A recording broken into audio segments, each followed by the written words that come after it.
শেখ মুজিবের ছবি নামানোটা উচিত হয়নি।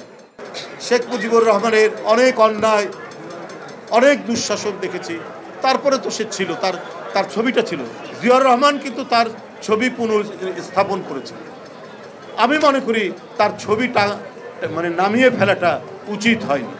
খন্দকার মোস্তাক নামিয়েছিলেন, জিয়াউর রহমান তুলেছিলেন। শেখ হাসিনা আজকে পালিয়ে যেতে বাধ্য হয়েছে কেন? সে যদি কম অত্যাচার করতো তাহলে পালাতো না। তার মধ্যে অপরাধ বোধ এবং পাপ বোধ কাজ করেছে। ও তো নিজে জানে আমি কাকে কাকে গুম করেছি, কাকে কাকে ক্রস ফায়ার দিয়েছি, কাকে কাকে অন্যায় করেছি, এটা তো সে জানে। কিন্তু তারপরেও দেখেছে যে এত অবিচার করলাম তাদের উপর, এত অত্যাচার করলাম, অথচ এই বিএনপির সমর্থক ডাক্তাররা তারা দেশের এই ঝড় জলোচ্ছ্বাস বন্যায় এরা দৌড়ে যায়। এরা প্রচণ্ড শীতের মধ্যে শীতার্ত মানুষকে গরম কাপড় দেয়। এরা আপনার ওষুধপত্র নিয়ে প্রত্যন্ত অঞ্চল যেখানে পানিতে ডুবে গেছে সেখানে তারা ওষুধপত্র দেয়।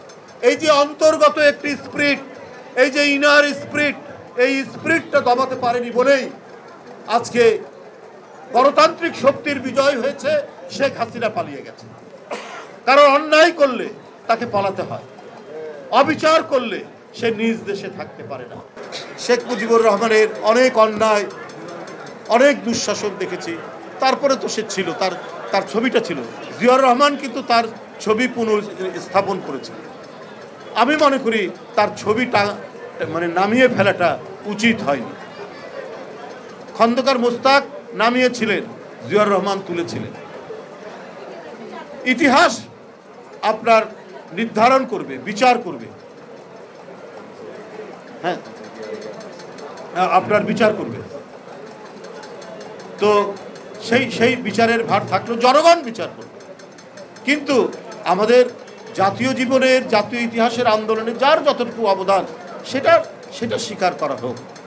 আমরা আওয়ামী লীগের মতো সংকীর্ণ নই, আমরা ছোট মনের প্রচার দেব না।